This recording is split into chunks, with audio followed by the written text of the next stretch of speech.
CORTIS disbandment when? CORTIS is so racist. Cancel CORTIS. Sorry for the clickbaity thumbnail, but hey, I gotta get you to click somehow, right? Those are all negative opinions toward CORTIS. And for this video, I want to talk about whether those are valid from a neutral point of view based on evidence we have of everything. I'll explain what happened, look at the facts, and break down whether I think each one is a real controversy surrounding CORTIS or not. Full transparency, I obviously stan CORTIS. No shit, Sherlock. I mean, look at my account. I'm not the kind of fan who excuses everything my idol does, so if they do something wrong, I'll call it out. And with that, let's get into it. 1. CORTIS and cultural appropriation. This is probably the biggest controversy people bring up with CORTIS. So first, what even happened? The main criticism is about their music style, but also their style. A lot of people point to clips like the Christmas break-in video as examples. But before we decide if it's right or wrong, let's define what cultural appropriation even is. Because some of y'all just love throwing words out there. Cultural appropriation is when one culture takes elements from another culture without respect, credit, or understanding. Now, if we're being so for real, the entire K-pop industry is built on Black culture. That's not new, and it's not debatable. All companies use Black music, style, and ideas without crediting them. That's the truth. It's the base of every and all K-pop groups. From Blackpink to NewJeans to BTS, from dances to songs, everything is inspired by Black culture. But now in the context of CORTIS, yes, there is no debate. CORTIS heavily uses Black culture as part of their branding. But I actually think they're one of the groups that handles this the best. Martin has talked about growing up with Black music and being influenced by it since childhood. The other members have too. And they've worked directly with Black artists like Tizo Touchdown and now Juicy J. That kind of acknowledgement and collaboration is missing from a lot of other groups. So yes, like the rest of K-pop, CORTIS is influenced by Black culture. But cherry-picking one group is unfair. Especially when this is arguably the group doing the most to acknowledge their inspirations by Black culture. Now, do I agree with everything? No. The sagging pants in that video were a bit much, I'll say that. But I'm just generally not a fan of that style, no matter who wears it. But on the other hand, the gang signs people called out were literally just Martin doing a heart. The ski masks were for the Christmas break-in concept. Ski masks are used to hide identity, so it made sense. And I also find it weird that so many people think of people of color when seeing ski masks. Because honestly, I didn't even think of that when I saw that video. Why do you associate ski masks with Black people? That's what I find a little weird, to be honest. Because why are you just forcing those stereotypes on people of color even more? Also, if we're going to criticize sagging pants, then we have to criticize everyone doing it, not just CORTIS. Otherwise, it's just performative activism. Another thing people complain about is CORTIS blatantly copying Black artists' songs because they sound similar. Now, guess what? You've discovered something called a genre.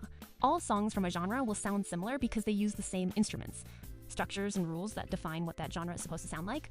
That's why you can also not say Wave Boys are copying Longshot with their song Wave Boys Do, since it's both just the same genre, so it will sound similar. Or another example is Tweed with Girls. No, they are not copying NewJeans' Cool With You because the beat is a basic UK garage beat. See? It's similar because both songs are of the same genre. Now, here are a few videos I found highlighting this very well. First pattern we're going to talk about is the UK garage two-step pattern. To create the two-step pattern, add a snare on the 2 and 4. Add a kick on the 1, and you can add a kick here as well. Add a closed hi-hat on every quarter note, and then an open hi-hat in between. Add closed hi-hats in the 16th note ghost positions for syncopation, and then go to the groove parameter and add swing. You heard me. You know me like no other.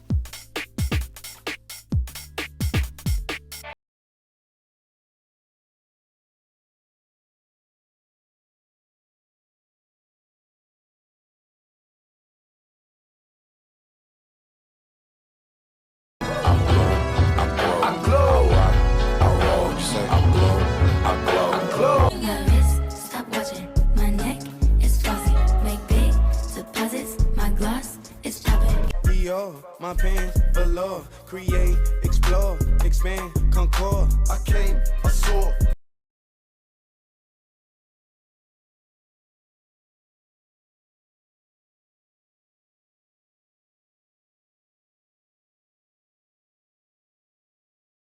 Work the game, the friends, the foes, the bins, the what?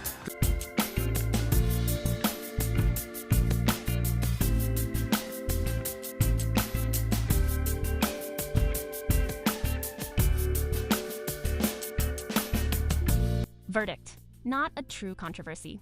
It's how the K-pop industry works. No one is original. And CORTIS is actually one of the better examples. 2. Martin versus Matt Proxy and Jane Remover. This is actually so jobless, bro. For all of you living under a rock. So this all started with Martin's Weaver's post. Cores, of course, then went to Matt Proxy's accounts. and told them about Martin recommending his song. Matt's reaction to that for some reason was to hate on CORTIS. He criticized CORTIS songs for quote-unquote being made in a lab by 50 people, which is true. There are a lot of people working on songs for K-pop artists. Unlike self-made artists like Matt Proxy, he is entitled to his opinion, and he doesn't have to like CORTIS songs. But the way he worded his criticism and the way he is just attacking CORTIS specifically is what made me irk about the situation. This guy, who is, for your information, racist and generally really problematic, is criticizing the K-pop industry in general for commercializing Black culture and music without credit or appreciation. And that is a valid point. But how come he only cares now that he got a shout out by Martin? He is just chasing his 5 minutes of fame and clout. Because if he really cared about what he is saying, he wouldn't focus on groups like CORTIS, since they are literally appreciating small and Black artists which inspire them. And that is cultural appreciation and not appropriation. Culture is meant to be shared. Obviously, in a way that is respectfully and appreciatively, and that is what CORTIS is doing. Martin doing shoutouts for Black artists he gets inspired by is appreciation. And to Matt Proxy, there are other groups and idols out there that are genuinely racist and problematic. Why call out them when you can just ray-bait your way into fame by using CORTIS' name? It's the same as Jane Remover. Both of them saw a chance to make themselves memorable, even if it's in a negative way. We as fans should stop entertaining this kind of disrespectful behavior. And before some of you say that I'm just underplaying the criticism Matt Proxy is making, and of course he wouldn't kiss the ass of idols that use his culture and commercialize it, no. He is completely right about that. But it's clear he is just chasing clout and isn't really serious about what he criticizes. Because screaming "fuck CORTIS" is just rage-bait, not criticism in any way. I generally do not understand the logic of someone being mean to an artist that shows you love and tries to give you a larger audience by speaking about them. Verdict: Matt is just trying to ray-debate us, and we are falling for it. It would be valid criticism if worded properly, but the way both of them talk about it just shows they do not actually care.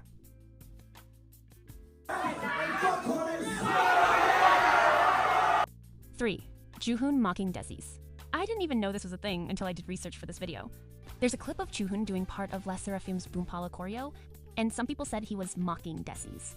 As a Desi myself, I don't see it. And if you look at the comments under those posts, most Desis are saying the same thing. We don't care, we don't see a problem. What's frustrating is that most of the people calling this out aren't Desi. With all respect, if you're not part of the group being offended, maybe don't start a controversy. Especially when the people actually affected are fine with it. The same applies for back when Boompala released and fans were hating Les Seraphim for disrespecting Desi's. I tell you, it made me more happy than mad, seeing my culture used and spread to other people. Again, culture is meant to be shared. Not every time someone uses a culture, it's appropriation, but it can also be appreciation. This thing of as soon as another culture is involved, it's immediately appropriation and disrespect. Although the people from that culture do not mind. Happens way too much in K-pop. People just dig for anything to hate on an idol. Verdict: let Desis be the judge. Oh wait, we either don't care or love it. 4. James and Ahyeon facial expression. To get everyone on the same level. This is the clip everyone's talking about. In it, Ahyeon from Baby Monster hits a high note, and James makes a surprised face. Now, in my opinion, I get James, but I also think he could have handled it better. Baby Monster fans understandably called it disrespectful. Kors defended him, saying he was right next to the speakers, so his reaction was just that intense. I understand both sides, but here's what doesn't make sense to me. None of the other CORTIS members reacted like that, so the speakers were too loud argument falls apart a bit. James is just a very expressive person. I love that about him. It makes their content and lives so much more fun to watch. His facial expressions are, just like Hyunha's, easily misread. For example, this was James' reaction to a good dancer. The expression itself looks kinda negative, but it is meant in a positive way. That could have been the same case for Ahyeon. I think that expression is called a stink face, but in this situation, it wasn't needed because yes, it was kind of disrespectful to Ahyeon. I also feel like Ahyeon herself wasn't the reason he made that face, because it kind of don't sync up to her singing, if you get what I mean. My theory is that something else was happening there that might have annoyed him to make that face other than Ahyeon. But to be honest, I'm not the biggest fan of those high notes either, just because they don't sound sustainable long term, and Ahyeon's voice already sounds strained from them. Furthermore, I'm 99% sure Ahyeon herself doesn't care how James reacted. As much as it was not really nice or needed, the fandoms are just taking it out of proportion, and the fandoms are making this into a fandom war instead of about the actual idol. Verdict: unnecessary, understandable from both sides, but not worth a hate train. 5. CORTIS bowing to seniors. This one is just straight up stupid to me.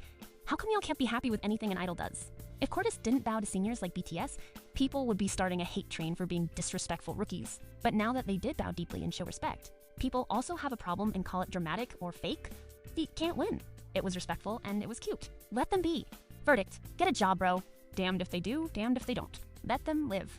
6. Live vocals. Of course, CORTIS also gets hate for their live vocals, like every group out there. No group can escape hate about their vocals. Now, there's a very simple reason to why CORTIS sounds different live versus studio: autotune. And autotune is not a bad thing. It's a tool, just like a microphone.